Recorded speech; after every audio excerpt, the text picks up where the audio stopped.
오늘 기도에 대해서 말씀 나누려고 해요.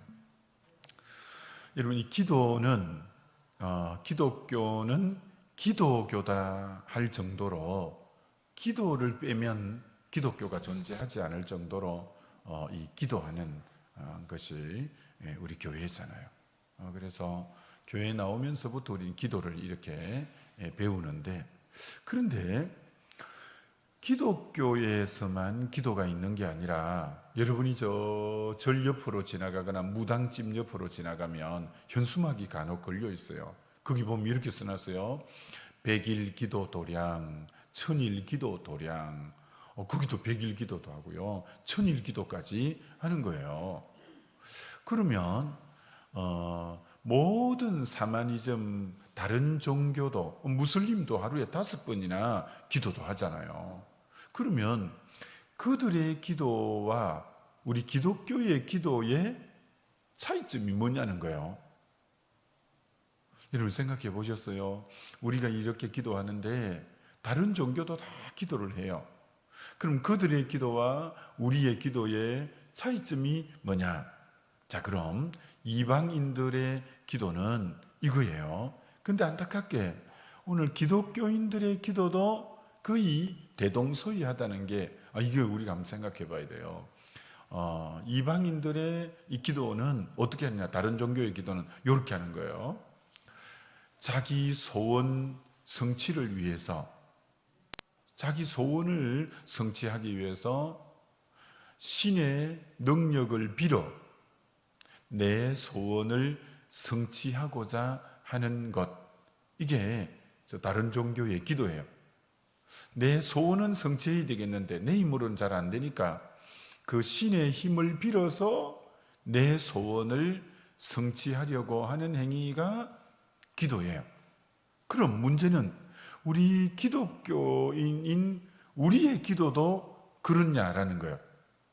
우리의 기도도 내 소원을 성취하려고 하나님의 능력을 빌어서 내 소원을 성취하려고 하는 게 우리의 기도이냐라는 거예요. 한번 우리가 생각해 봄이 필요한 거예요.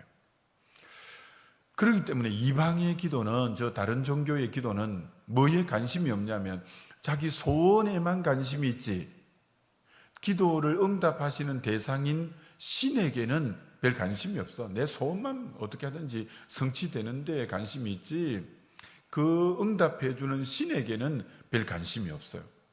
근데 우리 기독교는 전혀 그렇지 않아요. 우리는, 여러분, 기도가 뭐냐? 신의 능력만 빌어서 내 문제만 해결하려고 하는 게 아니라, 우리는 기도의 대상자 되는 하나님과 인격적인 교제, 인격적인 관계가 기도라는 거예요. 다시, 기도의 대상자 되는 하나님과 우리와의 인격적인 사귐, 그리고 인격적인 관계, 교제가 기도이지, 그 기도의 대상자하고는 아무 상관없고 내 소원만 성취하려고 막 달라 마리아, 막 달라 마리아가 얼마나 많은지 막 달라 마리아 하면서 그렇게 하는 게 아니라는 거예요. 우리는 중요한 게 하나님하고 나하고의 인격적인 교제와 사귐과 이 관계가 더 우선순위라는 거예요. 자, 이걸 다르게 표현하면, 다윗이 하나님 앞에 기도를 하는 내용이 이 시편, 다윗이 시편 중에 175편은, 150편 중에 75편은 다윗의 시편이에요. 그 대부분의 다윗의 기도의 내용이에요. 근데 다윗이 기도를 할 때 이렇게 기도를 많이 해요. 주님, 제가 하나님의 얼굴을 구합니다. 주님의 얼굴을 제게 숨기지 마옵시고, 주님의 얼굴에 빛을 비추어 주시고, 주님, 제가 주님의 얼굴을 구합니다. 이런 기도를 자주 해요. 여러분, 그게 무슨 말일까요? 주님의 얼굴을 구합니다. 성경 구약에는 종종 이런 내용이 있어요.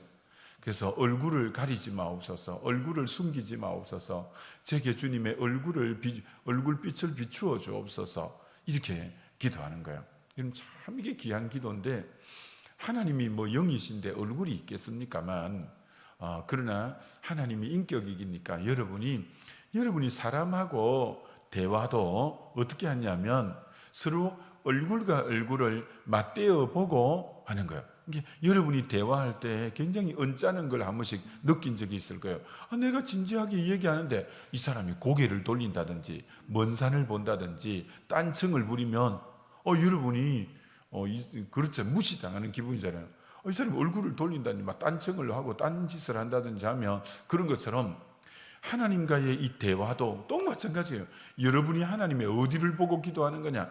하나님의 얼굴을 늘 바라보고 기도하는 거예요. 그런데 대부분의 성도는 하나님의 얼굴에 관심이 없고 어디 관심이 있냐? 하나님의 손에 관심이 있어요. 하나님의 이 능력을 가지고 있는 손에 하나님의 손만 딱 바라보고 빨리 주님 그 능력 있는 손 갖고 문제 해결해 달라고, 이게 얼굴에는 관심이 없고 손에만 관심 있는 기도를 드리는 분들이 너무 많은 거예요. 여러분이 그동안 기도를 많이 해도 응답이 빨리 안 온 이유는 얼굴을 바라봐야 되는데 손을 바라보면 기도 응답이 빨리 안 와요. 자, 다시 제가 우리 아이 이제 넷이 어릴 때 이제 교회에 있다가 늦게 이제 집에 들어갈 때, 그럼 애들이 아빠 왔다고 띵동 하니까 그 막 쫓아 나오잖아요, 문인들어. 그럼 쫓아 나와서 아빠가 띵동 문을 열고 들어가면 전부 아빠 왔냐고 하고는 아빠 뭘 보냐면 얼굴을 보기보다 손에 뭐가 아이스크림이라도 들려있는지 과자가 들려있는지 손을 볼 경우가 많아요. 마치 꼭 그와 비슷하게 우리가 하나님 앞에만 나오면 하나님의 얼굴을 바라보기보다 하나님의 제밥에 관심이 더 많은 거라 손에 관심이 더 많은 거예요. 여러분, D.L. 무디 자서전을 제가 언제 읽는데 참 감동이 된 적이 있는데, 미국에 놀라운 부흥을 일으켰던 D.L. 무디는 뭐 영국에도 가서 자주 집회를 하고 미국 전역이 넓으니까 이 집회를 하면 집에 한 번씩 들어갈 때 막 몇 개월 만에 이렇게 집에 들어갔대요. 그러면 그 아들이 하나 있었는데 5살 되는 아들이 아빠가 몇 개월 만에 들어오니까 아빠가 띵동 하면요, 저 거실에서부터 잔디밭에서 막 쫓아 나와갖고 아빠에게 점프를 해서 아빠에게 안기는 거예요. 그럼 아빠도 그 아이가 보고 싶었는데 5살 된 애를 이렇게 서로 얼싸안고, 그러면 서로 얼굴이 어긋맞기니까 애 입이 귓볼인데 오고 아빠 입도 귓볼인데 이렇게 서로 어긋맞기니까, 그럼 아빠가 너무 아이가 사랑스러워서 이리 안고는 이렇게 말한다는 거예요. 그래, 아빠가 너에게 뭐 해줄 거? 이렇게 묻는다는 거예요. 그럼 그 아이가요, 5살 되는 아이가 아빠 품에 꼭 안겨갖고 고개를 도래도래 하면서 아빠 아무것도 필요하지 않아요. 아빠가 너무 보고 싶었고 아빠가 너무 좋아요. 전 아빠가 필요하지 딴 거 필요하지 않다는 거예요. 그때 D.L. 무디가 너무 전 몸에 전율을 느끼면서 감동을 느꼈대요. D.L. 무디가 왜 감동을 느꼈냐면, 이거구나. 내가 하나님 앞에 나갈 때 내가 정말 여러분이 새벽에 딱 이 자리에 나오실 때마다 정말 중요한 게 뭐냐, 내가 그 마치 D.L. 무디 아들이 아빠 전 아무것도 필요 없어요. 아빠가 좋아요. 아빠가 보고 싶었어요. 저는 아빠면 돼요. 여러분이 이런 자세로 기도해야 돼요. 하나님, 제가 하나님 뵙기 위해서 나왔습니다. 하나님 얼굴을 구하기 위해 나왔습니다. 제가 하나님 앞에 하나님이 좋아서 나왔습니다 하고 하나님 자신을 구하는 기도가 굉장히 중요해요. 그러면 아버지의 가지고 있는 모든 걸 다 주고 싶은 거예요. 그러니까 여러분이 구체적인 요것도 중요하지만 더 중요한 것은 하나님 앞에 기도하면 하나님 자신에게 관심이 있어야 돼요.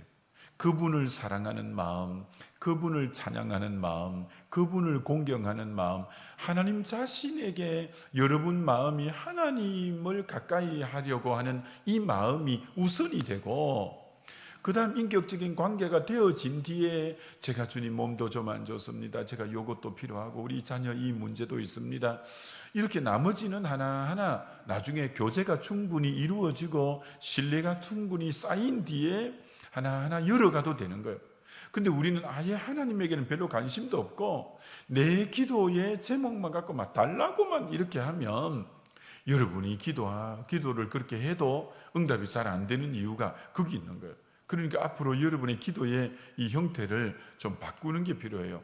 언제나 나와서 하나님 자신을 먼저 구하는, 그럼 이제 제가 조금 뒤에 어떻게 그럴 수 있는가, 그걸 제가 구체적으로 말씀을 이제 드려볼게요. 자, 그럼 이제 두 번째 이 말씀을 드리고 싶어요. 여러분이 지금 신앙생활 몇십 년 한 분들이 많잖아요. 그럼 기도를 그동안 그렇게 많이 해왔는데 요걸 한번 생각해 봤냐는 거예요.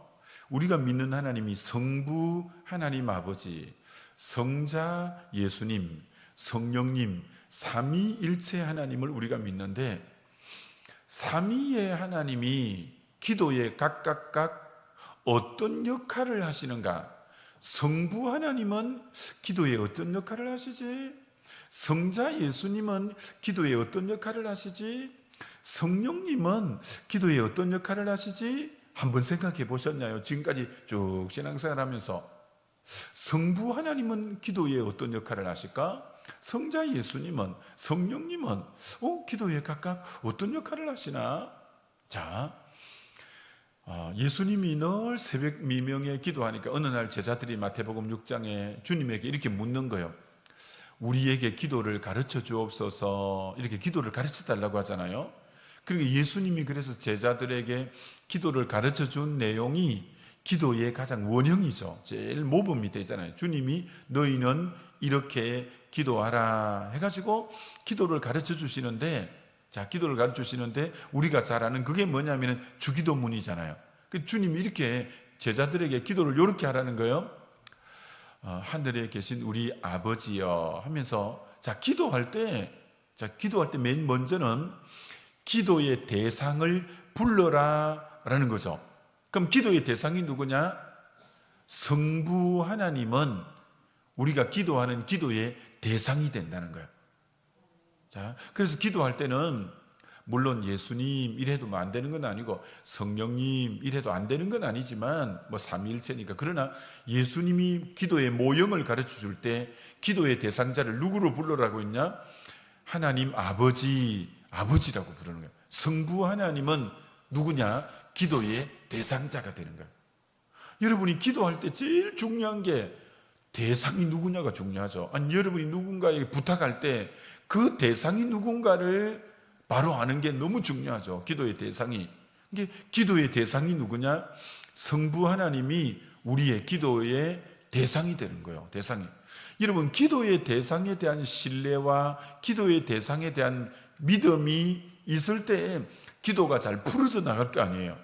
여러분이 만약에 지금 누구에게 부탁하러 나가는데 그 부탁하는 사람이 너무 깐깐하고 너무 막 거칠고 이러면 얼마나 부탁하기가 부담스럽겠어요. 그런 거와 같은 거예요. 여러분이 기도할 때 먼저 내 기도를 들으시는 기도의 대상자가 하나님 아버지라는 거예요. 하나님 아버지. 이건 굉장히 중요해요. 하나님은 자신을 뭐라고 불러주기를 원하느냐 하면은 아버지로 부르라는 거예요. 아버지. 그래서 우리는 하나님의 자녀가 됐고 아빠 아버지라고 부르라고 로마서 8장과 갈라디아서 3장에 보면 하나님을 아버지라 부르라는 거예요. 아빠 아버지로. 그래서 여러분은 기도할 때 하나님 아버지, 이게 제일 바람직한 표현이에요. 그래서 정말 아버지라고 부르라고. 그래서 주기도문에는 하늘에 계신 우리 아버지 이렇게 한글에는 되어 있지만, 그러나 영어 성경에는 Our Father, 우리 아버지라고 먼저 부르고 시작하는 거예요. 그래서 앤드루 머레이라고 영국에서 이분 영국이 부흥할 때 1년에 전국의 목회자가 모여서 한 번씩 이렇게 대집회를 해서 전국의 영국 목회자들이 다 모여서, 그때 주 강사가 항상 누구였냐면 앤드루 머레이였어요. 이 정도로 이 앤드루 머레이 목사님은 영성이 굉장히 깊은 분이에요. 그분의 기도에 대한 책에 딱 이렇게 말해놨어요. 기도의 응답은 기도를 들으시는 대상자가 누구인가를 아는가에 달려있다. 이게 참 맞는 말이에요. 기도의 대상자에 대한 신뢰가 내가 깊이 가지면 기도를 풀어내기가 얼마나 쉬워요. 아니, 예를 들어 여러분이 만약에 현대그룹 회장의 아들이고 LG그룹 회장의 아들이고 삼성그룹 회장의 자녀라면 여러분이 뭐 1억이 지금 들어갈 때가 있다고 고민하겠어요? 아버지가 현대그룹, 삼성그룹, LG그룹 회장이라면 여러분이 지금 1억이 금방 필요한 데 있으면 그거 갖고 뭐 전전긍긍하고 난리 났네, 이거 어떻게 이제 이렇게 할 필요가 없잖아요. 왜? 아버지가 뭐 몇 조를 갖고 계신 분이니까. 이게 내가 기도하는 대상이 누군지를 여러분이 바로 알면 내가 가지고 온 짐을 맡기기도 너무 쉽죠. 왜? 내 기도의 대상자가 누구인 줄 내가 아니까. 그래서 사실은 옛날 큐티 할 때 아침에 늘 큐티 책이 한참 나올 때 큐티의 맨 처음에 오늘 이 본문에서 성부 하나님은 누구라고 하고 있는가, 그걸 찾는 내용이 있어요. 항상 66권 다 본문에서 먼저 성부 하나님이, 성자 예수님이, 성령님이 그분이 누구라고 말씀하고 있는가. 왜 그걸 찾느냐면 내 믿음의 대상이 되는 하나님 아버지가 누구인지를 풍성하게 알면 알수록 하나님을 향한 신뢰가 두터워지는 거죠.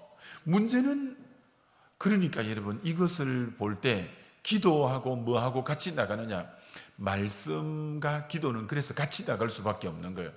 그래서 여러분 5만 번의 기도 응답을 받았다는 분이 누구냐면 5만 번의 기도 응답을 받은 분이 영국의 조지 밀러 목사님이잖아요. 그 목사님은 5만 번의 기도 응답을 어떻게 받았냐? 성경을 100독 이상 했어요, 그분이. 그러니까 그분은 기도할 내용이 있으면 기도를 먼저 안 하고 성경을 먼저 펼치고 이 약속이 어디 나오지 해갖고 약속을 먼저 찾고, 성경이 8,816가지 약속으로 된 책이거든요.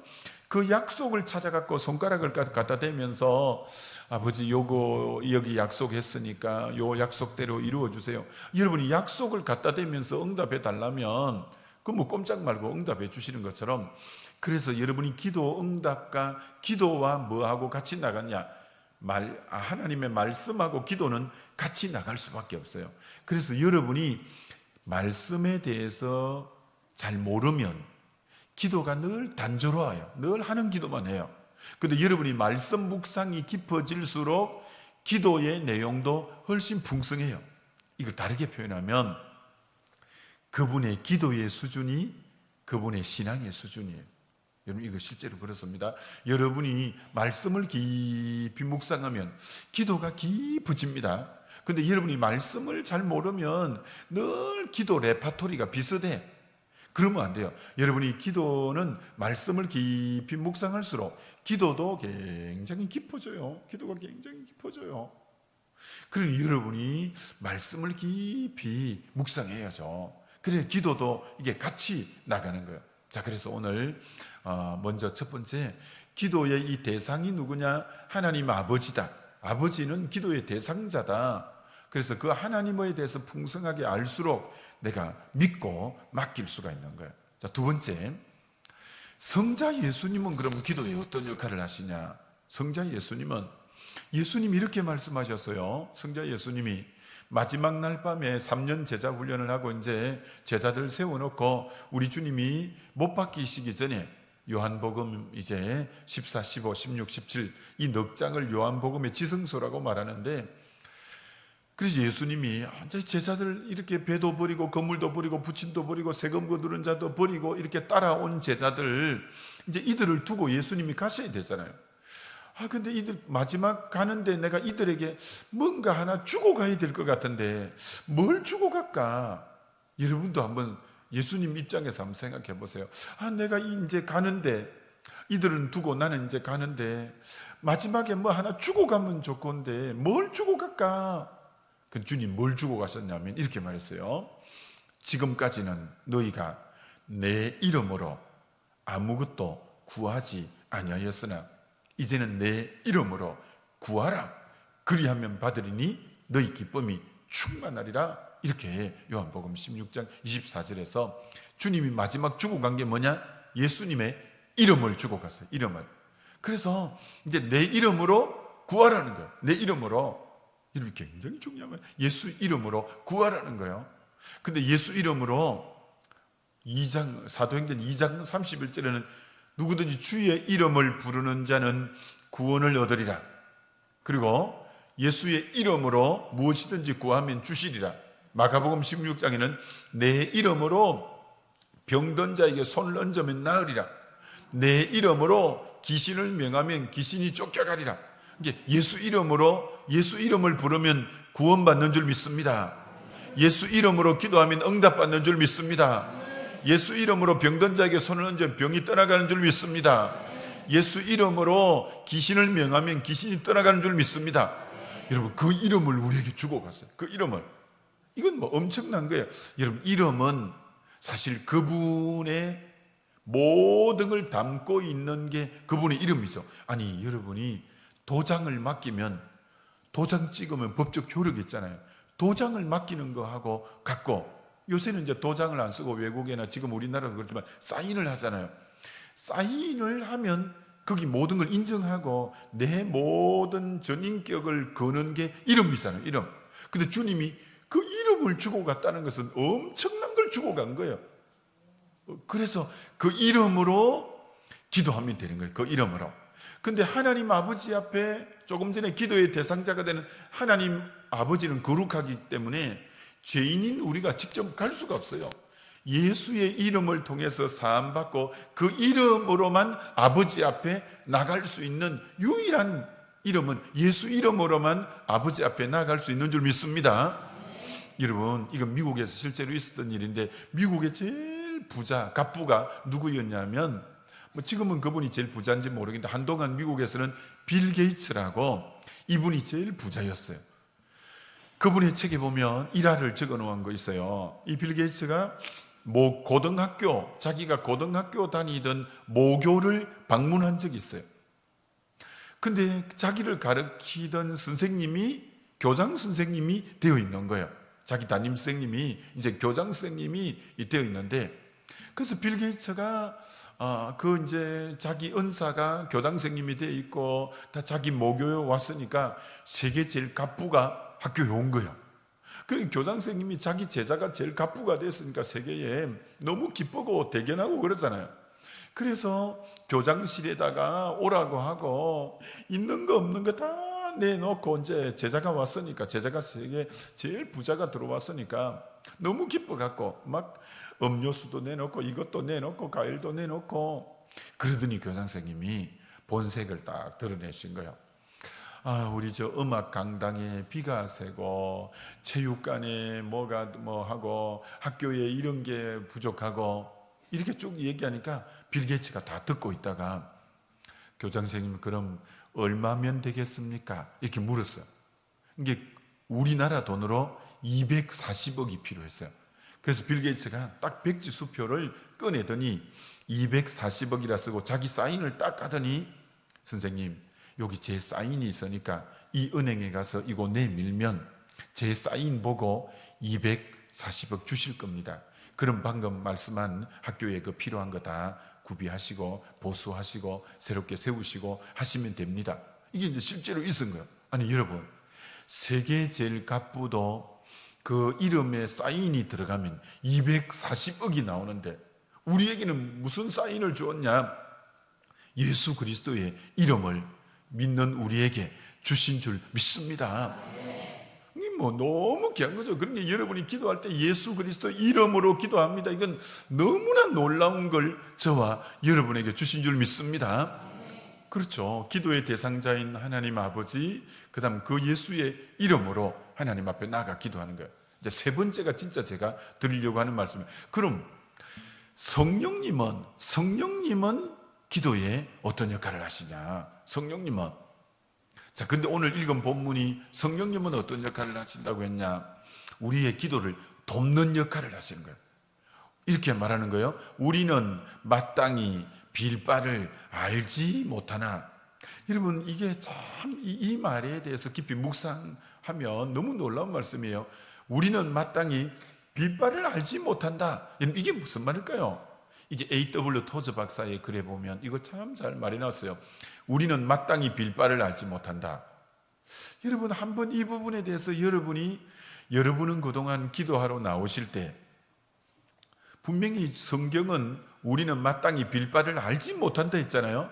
근데 그동안 여러분은 잘도 나와서 기도했어요. 근데 성경에 보면 마땅히 빌 바를 알지 못한다 했어요. 이거의 그럼 차이가 뭐냐? 우리는 기도하러 나올 때 보통 내가 필요한 기도 제목만 가지고 나올 때가 많아요. 이렇게 한번 생각해 보셨어요? 여러분 안에 지금 성령님이 내주하시잖아요. 내 안에 하나님이 계신데, 영으로 계신데, 그분이 뭘 지금 원하시고 그분이 나를 통해 무슨 기도를 하길 원하는, 내 안에 내주하시는 성령님이 나를 통해 무슨 기도를 하기를 원하는지를 생각해 보셨냐는 거예요. 근데 우리는 그동안 자기 일상에서 필요한 기도 제목만 가지고 늘 나와서 기도하는 게 대부분이었잖아요. 여러분, 기도의 깊이에 들어가면 그런 기도 갖고는 안 돼요. 진짜 기도의 깊이는 내 안에 영으로 내주하시는 주의 영이 뭘 원하는가. 그래서 그게 바로 A.W. 토저 박사의 글의 그거예요. 우리는 마땅히 빌 바를 알지 못하나 성령이 말할 수 없는 단식 가운데 우리를 위해 기도하고 아버지의 뜻대로 이제 강구하게 하시는 영이 성령이에요.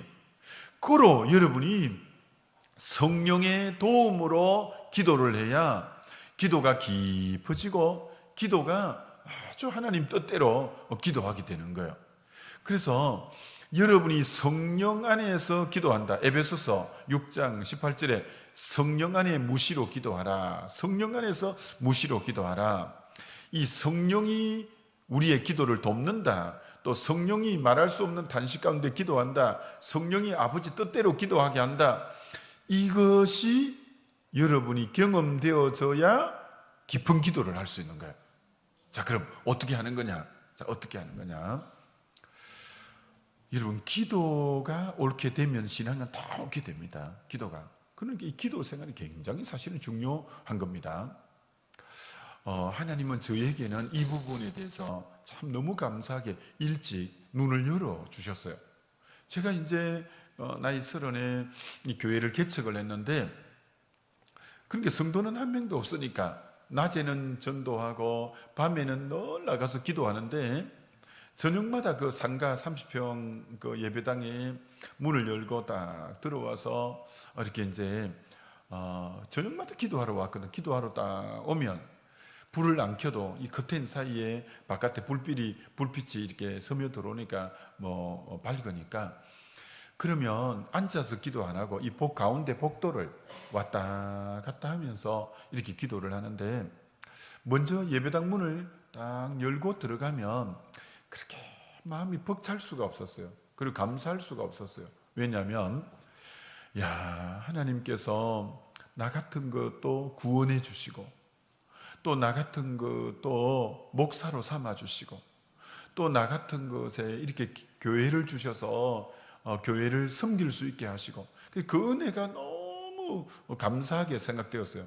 그럼 기도하러 저녁에 갔는데 기도를 안 하고 뭘 했냐면, 그 하나님이 너무 고맙고 그 하나님이 너무 감사해서 그 하나님을 높여드리고 싶은, 찬양이 뭐냐면은 하나님의 성품과 하나님의 하신 일을 높여드리는 행위를 일컬어 찬양이라 하거든요.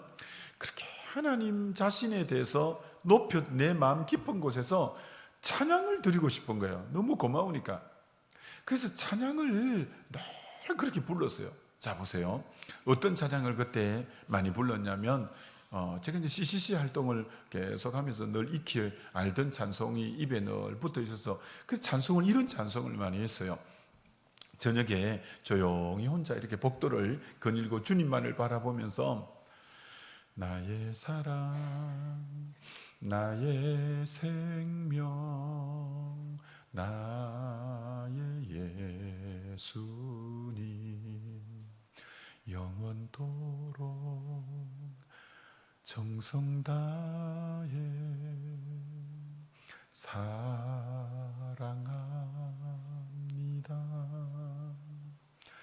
나의 힘 되신 여호와여, 내가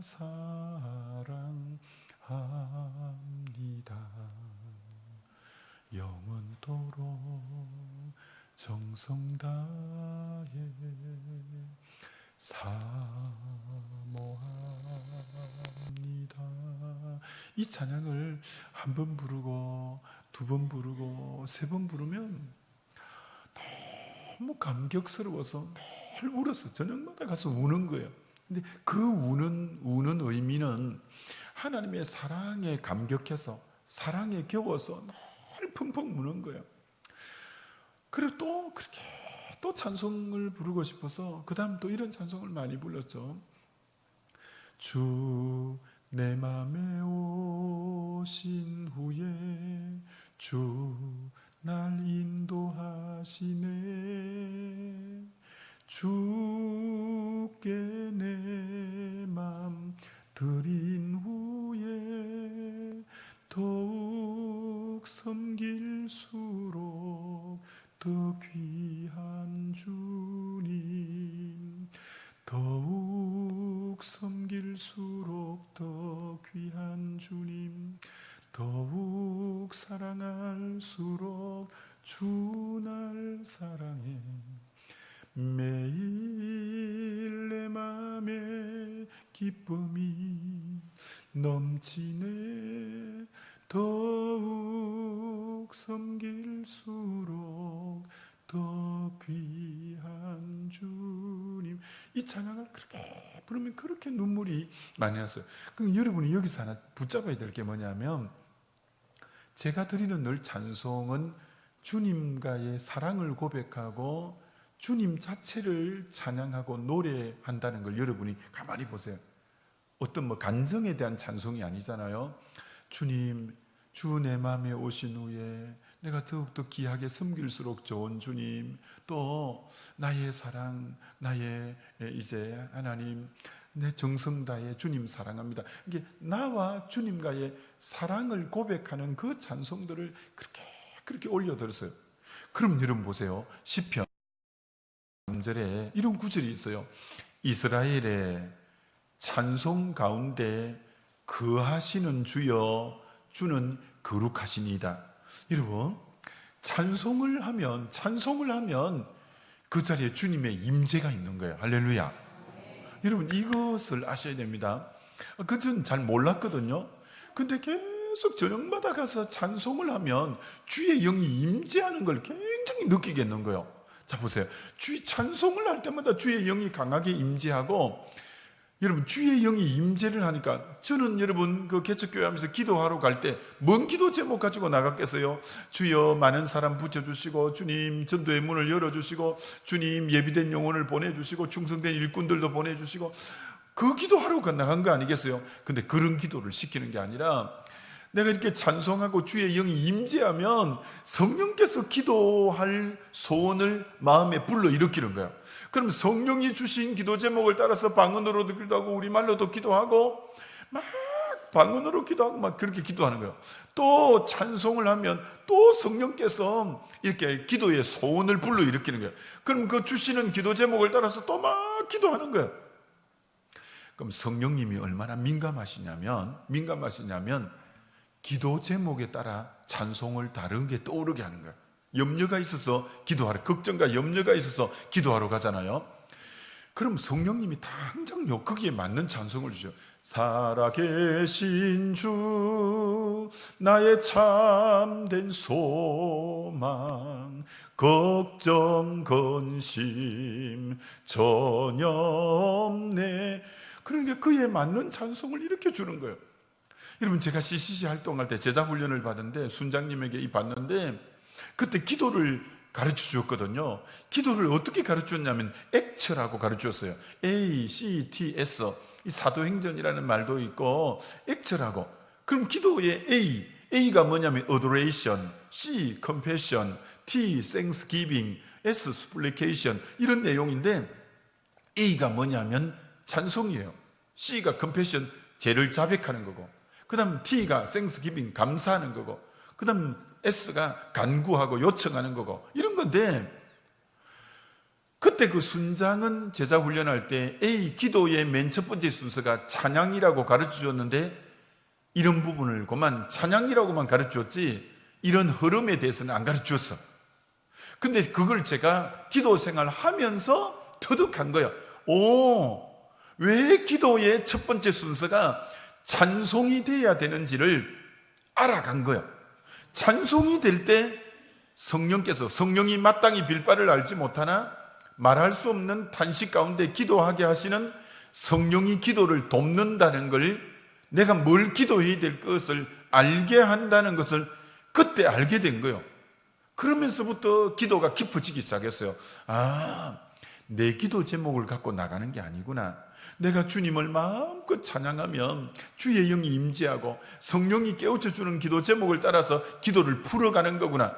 그렇게 기도하니까 2시간 이렇게 찬송하고 울고 또 기도하고 또 찬송하고 울고 기도하고 이러다 보니까 기도하고 마치면 벌써 2시간이 가 있고 벌써 1시간이 가 있고 벌써 3시간이 가 있고 맨날 이렇게 보내는 거예요.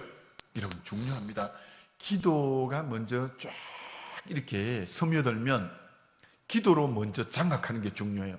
이 정읍이라는 도시를 방금 성령의 임재 안에서 막 기도로 이 도시를 먼저 기도 가운데 장악해야 될 줄 믿습니다. 여러분, 전 개척할 때 흥예도 기도를 그렇게 하면 흥예가 딱 한 손에 잡혀졌어요. 어떻게 딱 생각됐냐면, 기도할 때 얼마나 주님이 확신을 줬냐면, 지구본이 이렇게 동그라만 지구본이 있고 거기 지렛대를 하나 하면, 지렛대를 딱 하면 이 딱 엎어지는 것처럼 흥예라는 도시, 3만 되는 도시를 그렇게 성령 안에서 기도하고 기도하면요, 기도를 딱 마치고 나면 이 도시를 정복할 수 있겠구나. 정복하고 다스리라, 지배하라고 한 것처럼 포항 52만을 놓고 그렇게 울면서 기도하고 성령의 감동 속에서 기도하면 이 도시를 장악할 수 있겠구나. 실제로 장악이 되어졌어요. 장악이 되어졌어요. 여러분, 정읍을 여러분이 장악하려면 먼저 이 전에서 기도의 성령의 임재 안에 기도로 장악되어질 때, 여러분, 이 무수한 영혼들이 이곳으로 쏟아져 들어오는 역사가 일어날 줄 믿습니다. 기도의 승리가 나머지 현장에, 여호수아와 여호수아가 전쟁에 아말렉과 싸우러 나오고 모세는 아론과 훌이 옆에 바치고, 출애굽기 17장에 기도가 승리하니까 현장에 나갔던 여호수아가 승리한 것처럼, 여러분, 기도의 승리가 현장의 승리로 이어지는 줄 믿습니다. 기도를 예사로 보면 기도는 것만 대충 것만 조금 하고 말고 하나의 수순이거나 이런 거 아닙니다. 기도로 먼저 장악되어지면 나머지 현실의 삶도 장악되는 줄 믿습니다. 여러분, 그래서 다윗이 그렇잖아요. 다윗이 수금 잘 타는 자를 전국에서 구하라니까 딱 다윗을 구한 거예요. 다윗이 사울의 악신이 있는데 기도를 하니까 주의 영이 임하니까 악신이 물러가잖아요. 여러분이 찬송과 기도는 언제나 같이 나가는 거예요. 찬송과 기도는 예배 속에 찬송을 먼저 하는 이유도 찬송할 때 그곳에 주의 영이 임재하는 줄 믿습니다. 여러분, 이 찬송 생활을 여러분이 대충 생각하면 안 됩니다. 찬송, 그래서 구약에 이 여호사밧이 그 적군과 싸울 때 찬양대를 앞세우고 나가는 이유가, 찬양대가 앞서서 찬양을 할 때 주의 영이 임하니까 어둠의 영이 물러간 줄 믿습니다. 이 바울과 실라가 밤중에 일어나 기도하고 찬양할 때 주의 영이 임재해서 착고가 풀어지고 감옥 문도 열리고 간수 마음도 열리고 문들은 다 열린 줄 믿습니다.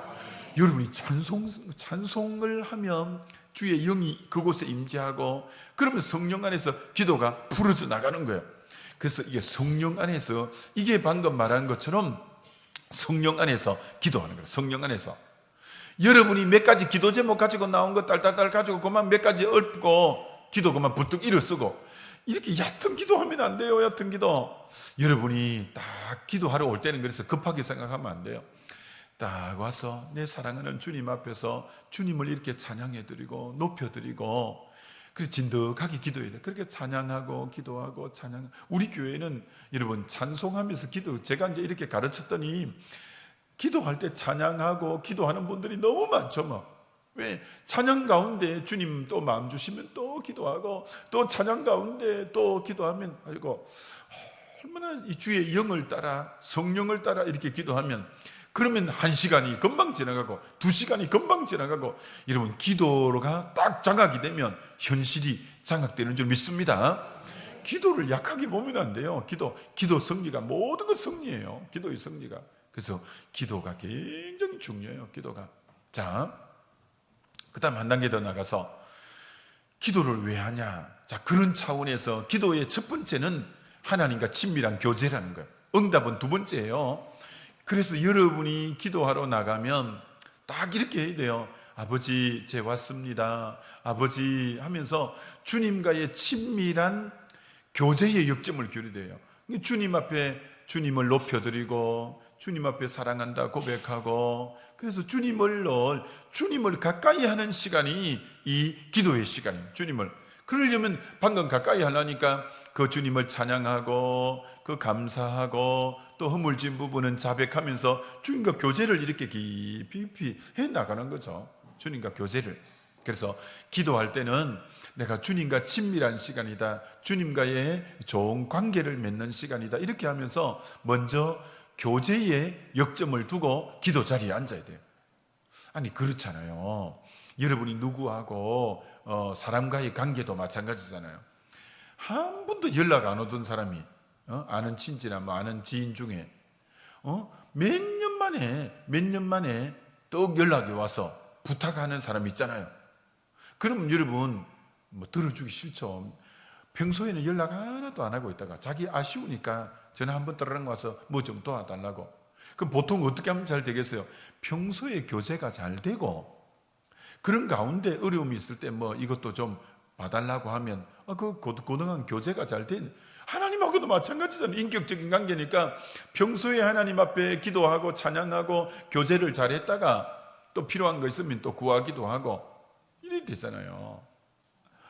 근데 우리가 그렇지 않다니까. 그만 무조건 막 하나님 앞에 맡겨놓은 것처럼 막 달란 말이야, 막 내놔라고만 하지 교제할 생각을 안 하는 거예요. 제가 한 1년 됐을까? 1년도 채 안 됐네요. 한 몇 개월 이제 전에 진짜 대학 동기가 전화가 왔어요. 특히 선교사로 있다가 뭐 잠시 들어왔다는데 이 친구가 연락이 한 번도 안 됐어요. 그러니까 뭐 대학 졸업한 지가 얼마나, 제가 81학번이니까 얼마나 오래됐어요. 그렇게 오래 30몇 년이 세상에 넘은 친구가 전화가 한 번 딱 왔는데 전화 내용이 뭔지 아세요? 아이고, 내가 그 친구 보고 그럼 물론 만나서 식사도 한번 하고 했지만 마음에 그런데 참 안타까웠어요. 30몇 년에 전화 왔다면 아이고 친구야 어떻게 잘 있냐 하고 그래 우리 식사라도 한번 하자 이러면 될 거 아니에요. 그 교제라도 한번 하고 이러면 될 건데 전화 왔어요. 자기 조카가 강원도 이제 그 아는 제가 목사님이죠. 그 이제 목사님 아들이 지금 이제 전도사인데 우리 교회 좀 써달라고. 이게 30몇 년에 전화가 와서 한 말이 부탁하는 내용이에요. 그 얘기가 아니잖아요. 그만 그렇게 부탁하려면 그건 일단 속내를 조금 감추고 그만 어떻게 그래 식사라도 한번 하자 하고 이렇게 이제 쭉 하다가 나중에 뭐 부탁이 있으면 어떻게 그래 한번 고려해 달라고 이렇게 이게 여의잖아요. 세상에 30몇 년 만에 전화가 와고 첫 마디가 부탁하는 걸 하는 거예요. 그러니까 오늘 우리의 기도가 그렇다니까. 우리의 기도가 맨날 아침부터 나와서 막 부탁만 해대는 거야. 찬송을 통해서 교제를 통해서 충분히 인격적인 교감을 갖고 그다음 여러분 그다음 하는 거예요. 그다음 부탁하는 거예요. 그래야 기도가 잘 되죠. 여러분 우리 주님과 우리는 하나님이 굉장히 인격적인 분입니다. 자, 그렇게 하는데 두 번째가 뭐냐? 우리가 잘 아는 첫째는 하나님과 교제가 기도의 첫 번째 목적. 두 번째가 이제 기도하면 응답이 있고 보상이 있는 것 때문에 기도하는 거예요. 기도. 그래서 여러분이 기도를 열심히 하는 건데 2006년 지금 그러니까 지금 19년이니까 13년 전에 장로교에서 어떤 행사를 총회 때 그들은 총회를 9월에 하는데 행사를 한 번 한 게 내가 책으로 나온 걸 보면서 은혜가 되었어요. 2006년도에 통합적 장로교회 총회 때 행사를 하나 했는데, 교단적인 행사를 했는데 무슨 행사를 했냐면 이 행사를 했어요. 전국에 공문을, 우리는 지방회라고 하지만 그들은 노회라고 해요. 노회에다가 공문을 다 보내갖고, 그때 선교사가 들어온 지 121주년이 됐대요. 2006년에. 그래서 선교사 들어와서 장로교가 태동한 지 우리나라에 121주년 기념 행사로, 121주년 우리나라 교회가, 장로교가 제일 크잖아요. 우리나라에는. 그 중에 제일 모범 가정 한 가정을 뽑아서 총회 때 시상을 하기 위해서 각 지방회마다 이제 그걸 올리라는 거예요. 그 모범될 만한 가정이 있으면 한 가정씩 다 총회로 올리라는 거예요. 근데 누가 뽑혔냐면 광양의 고 김응선 장로님 가정이 뽑혔어요. 그럼 그 가정이 121주년 이제 선교사가 들어오고 장로교가 세워진 지 121주년 중에 제일 신앙의 모범 가정으로 뽑힌 거예요. 자, 그럼 여러분 보세요. 그 가정이 어떻게 해서 모범 가정이 됐냐면, 김응선 장로님이 이제 돌아가셨죠. 고 김응선 장로님이 너무 대단한 기도꾼이에요. 이분은 초등학교밖에 못 나오신 분이에요. 8남매를 두었어요. 근데 아들은 전부 장로가 다 되고 딸은 다 권사가 다 되고, 근데 딸 하나를 입양해서 9남매가 된 거예요. 근데 이 장로님은 새벽 기도를 한번 빠지는 법이 없는 거예요. 근데 새벽을 하면 벌써 오래된 얘기니까 징검다리를 건너가는데, 겨울에 징검다리에 물기가 묻고 얼어 있다 보니까 그 징검다리를 건너야 교회로 가는데, 징검다리를 건너다가 미끄러져서 물에 빠지기도 하고, 그러니까 9남매가 조르륵 누워 있는데 막 바지가랑이에 고드름이 막 얼어서 그대로는 추워서 예배당에 못 가겠는 거예요. 다시 역으로 돌아와서 애들이 자고 있는데 막 차가운 물을 튀기면서 가니까 애들이 전부 막 일어난 거예요. 보니까 아버지 막 바지가랑이에 고드름이 있으니까 애들이 전부 아버지 이제 다리춤을 붙잡고는, 아버지 오늘은 제발 기도하러 가지 말라고, 이렇게 다리가 이렇게 얼었는데, 그러니까 이 녀석들아 나와라, 내가 너에게 물러줄 게 뭐 있냐. 그게 배운 것도 없지, 가난하지. 애들에게 물러줄 게 아무도 없으니까, 내가 너희들에게 물러줄 거는 하나님 앞에 기도하는 것 외에는 내가 너희들에게 물러줄 게 뭐냐 하면서 다리를 잡는 애들을 뿌리치고 바지를 갈아입고 기도하러 나가신 거예요. 그런데 장로님이 그렇게 기도를 하여튼 열심히 하셨는데, 어느 정도로 가난하고 그런 장로님이냐, 이분이 믿음이 좋으니까 장로 피택이 돼서 장로님이 되신 거예요. 이제 장로님이 되었으면 대표 기도를 하잖아요.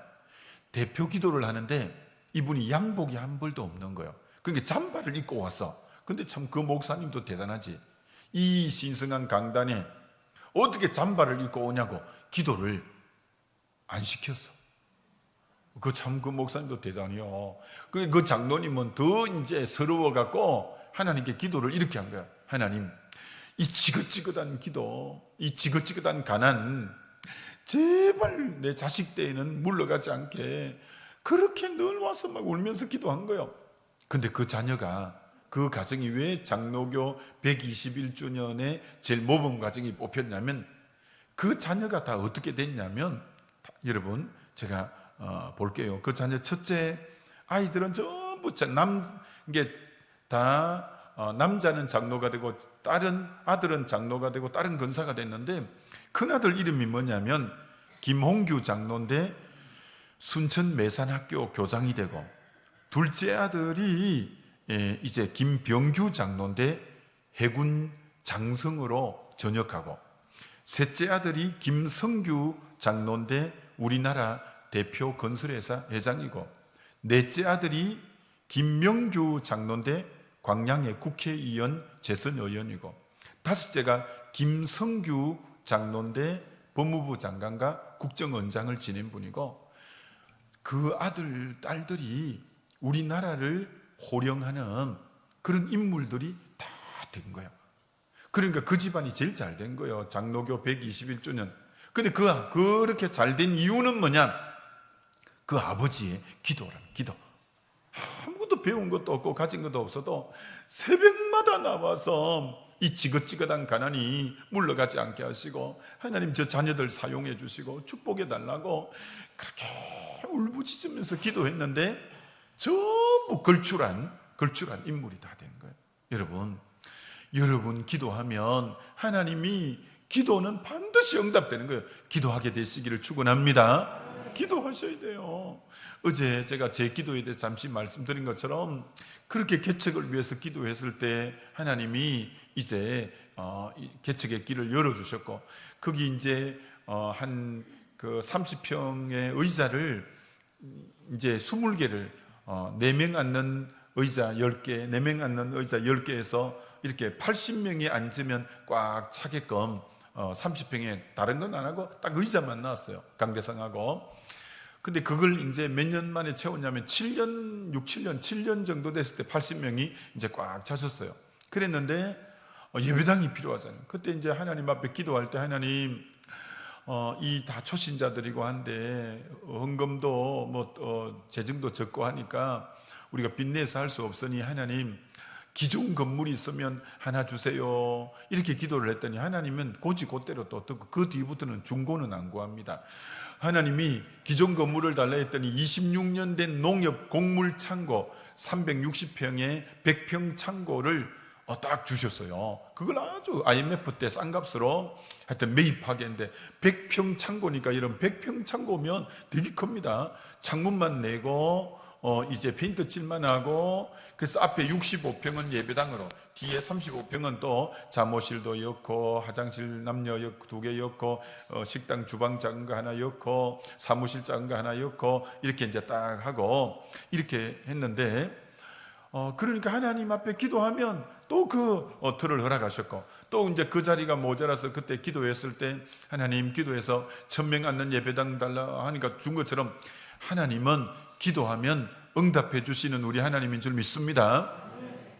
여러분 안희숙 여사라고 안희숙 여사가 죽으면 죽으리다 이 글도 쓰시고 그분이 신사참배 때문에 그분 집이 평양이거든요. 평양 교도소에 신사참배 안 한다고 반대한다고 평양 감옥에 갇힌 분이에요. 근데 그분이 중학교 교사를 하다가 갇힌 아주 그 집이 부유하고 그 집이 정말 이 딸이 귀하게 큰 딸이에요. 귀하게 큰 딸. 그런데 그 평양 감옥이 요즘도 감옥이 뭐 그런데 평양 감옥이니까 북한이 날씨는 춥지 감옥이 시설은 잘 안 돼 있으니까 얼마나 추워서 겨울에 너무너무 추워갖고 감옥이 이가 다 솟아 올라와 갖고 이가 다 빠졌대요. 감옥에서 너무 추워갖고 너무 발발 떠니까. 근데 그 감옥에 이제 있는데 이분 집이 부유하게 살은 집이 되었고 감옥에는 일제시대니까 콩밥도 배부르게 안 나올 때인데 뭐가 먹고 싶냐? 늘 자기 집에 사과밭이 있었다는 거예요. 그 먹던 사과가 그렇게 감옥에 콩밥도 잘 안 나오는데 사과를 어떻게 먹겠어요? 근데 그 감옥에서 사과가 먹고 싶어서 하나님 사과 달라고 교도소에서 그렇게 기도를 했다는 거예요. 그분 책에 그게 나와요. 그 사과 달라고 그렇게 기도를 했더니 하나님이 어떻게 응답을 하셨냐면 그때에도 교도관들이 일본 교도관들인데 일본 교도관이 먹으려고 지하 창고에 사과를 수십 박스를 이렇게 쌓아놓은 거예요. 근데 이게 겨울이 북한의 날씨가 너무 추워서 이게 쌓아놓은 지하는 잘 안 오는데 너무 그 해에는 추워서 이게 사과가 다 쌓아놓은 게 얼은 거예요. 그러다가 갑자기 또 날씨가 봄이 푹해져 갖고 풀려오는 바람에 얼은 게 날씨가 갑자기 훈훈해지니까 얼었다가 바지 푹 풀리니까 사과가 다 물켜져 가지고 물이 그만 줄 사과 박스에서 나오는 이건 썩은 건 아니지만 이 얼었다가 갑자기 풀어지니까 사과 박스에서 다 물이 이렇게 나오는 거예요. 그러니 이게 썩은 건 아니지만 먹자니 사과에서 물이 질질 나오니까 찝찝하잖아요. 교도관이 먹기가 그러니까 교도관이 안 먹고 이 버리자니 썩은 건 아니고 먹자니 찝찝하고 그러니까 한 박스씩 제수들 방에 다 여준 거예요. 그러니까 사과가 다 물렁물렁한 사과 한 박스씩 들어왔어.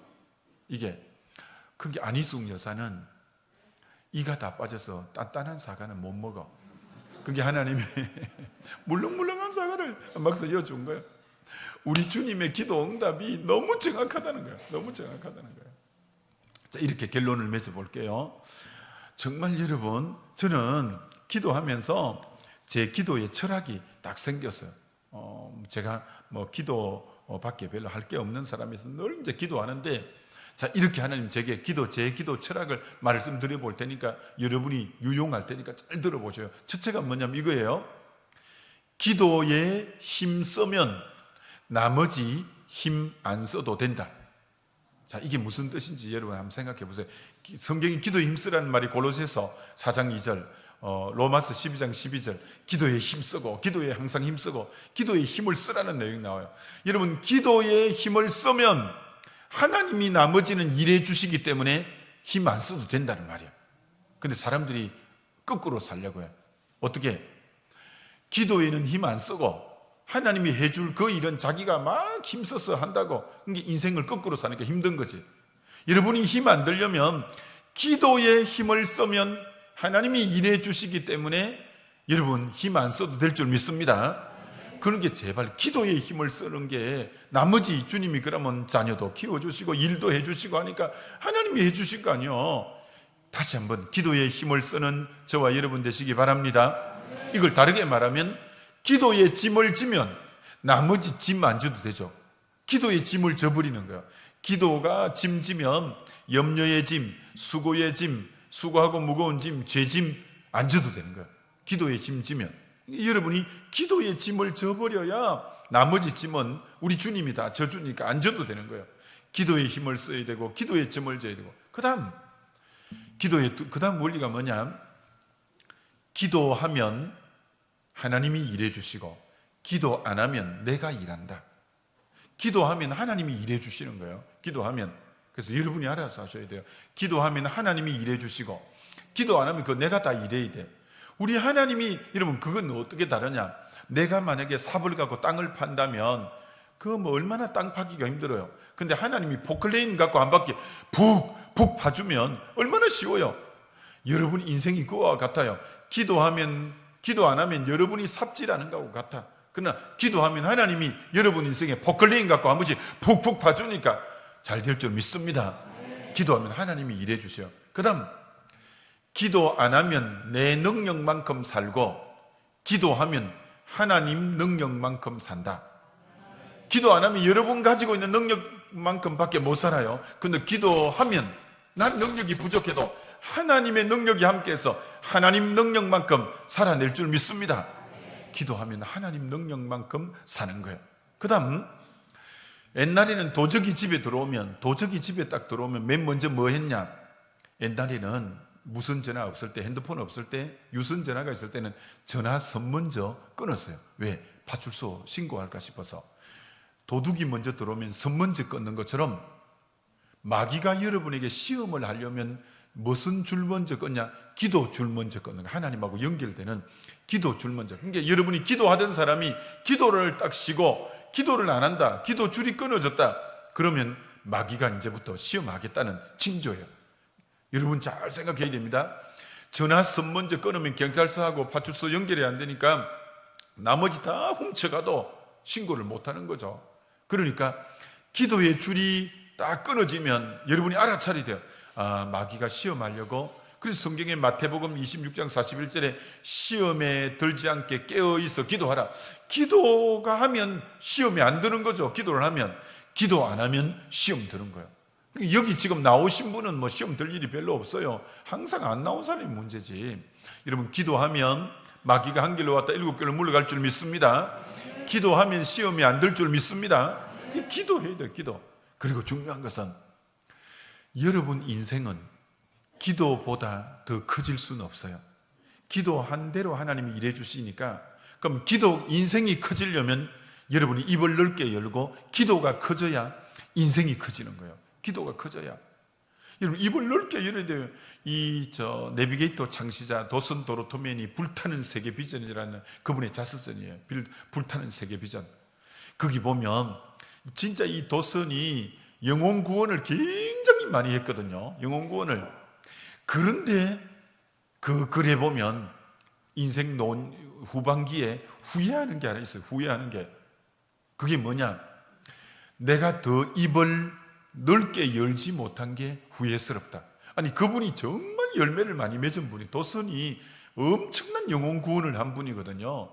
그런 분인데도 인생 노년에 가서 자기를 돌아볼 때 아쉬운 게 입을 더 넓게 열지 못한 거다. 여러분, 우리 하나님은 천지를 지으신 무한한 분이니까 입을 더 넓게 열어서 기도하면 응답해 주실 줄 믿습니다. 왜 여러분 좁게 기도해요? 더 입을 열고 기도하면 하나님은 무한하게 응답해 줄 줄 믿습니다. 입을 넓게 열어야 돼요. 그리고 기도는 내 미래의 청사진이다. 이 청사진이 뭐예요? 설계도와 같은 거잖아요. 그게 여러분이, 저는 기도를 늘 쓰면서 자주 합니다. 기도를 왜 쓰면서 하냐? 기도를 쓴 걸 봐요. 내 미래의 청사진이면 여러분이 기도한 대로 내 인생의 미래가 그렇게 열려질 걸 생각하면 기도를 한번 써놓고 보면, 야, 이대로 응답되면 내 인생이 되겠냐? 한번 봐요. 그럼 너무 엉성한 거야, 엉성. 그러면 기도를 다시 말씀을 묵상하면서 설교를 듣다가, 저거 내 기도 제목으로 잡아야 되겠다. 기도가 탄탄하고 해야 인생 미래의 설계가 탄탄하게 될 거 아니에요. 그러니까 여러분이 한번 기도하는 걸 써보라니까. 기도가 결국은 내 인생 미래의 청사진이 될 거니까 기도하는 내용을 쫙 펼쳐볼 때, 이대로 응답이 된다면 나 앞으로 인생이 어떻게 될까 딱 볼 수 있는 거죠. 그러니까 기도는 내 미래의 청사진이니까 기도가 딱 잘 틀이 잡혀야 돼요. 그래서 기도를 하다가 이 빠진 부분이 있으면 또 채워 엮고, 그래서 딱 기도를 한번 정리해 봐야 돼요. 기도를. 그리고 성경 전체에 보면 하나님은 놀라운 일을 하실 때 항상 기도 먼저 시키고 하나님 일을 해요. 하나님이 기도를 먼저 안 하고 일을 먼저 하신 적은 한 번도 없어요. 사도행전에 오순절 성령을 주시기 전에 먼저 열흘 동안 기도하시게 하고, 느헤미야로 먼저 넉 달 동안 기도하고 난 뒤에 52일 만에 성을 재건하게 하고, 언제나 기도를 먼저 시키고 그 다음 하는 거예요. 평양 장대인교회 부흥이 1907년에 일어났지만 1903년부터 원산에서 하디 선교사를 중심으로 기도운동이 먼저 일어나고 난 뒤에 성령운동이 일어나는 거예요. 그래서 여러분이 영적으로 깨어있는 분은 알아차려요. 하나님이 요새 이런 기도를 시킨다, 요새 이런 기도를 시키네, 그러면 이런 일을 하시겠구나라고 감이 와야 돼요. 감이. 하나님은 언제나 일을 먼저 그 교회에 그런 역사를 일으키기 전에, 그 개인에게 이런 역사를 일으키기 전에 먼저 뭐부터 하냐? 기도부터 먼저 시키는 거예요. 기도를 이런 기도를 하나님께서 감동을 주고 시키시네, 그러면 딱 알아차려야 돼. 이런 일을 하시겠구나. 그래서 하나님은 일하시기 전에 먼저 뭐부터 시키냐? 기도부터 시킨다. 이거 여러분이 꼭 알고, 그래서 정말 이 기도 생활은 너무 중요한 거예요. 기도 생활. 그래서 다른 건 몰라도 이 기도만큼은 여러분이 놓치지 말아야 돼요. 아무쪼록 우리 명성교회 우리 귀한 지체들이 정말 기도 생활에 온 힘을 기울여서 기도 생활하게 되시기를 주의 이름으로 축원합니다.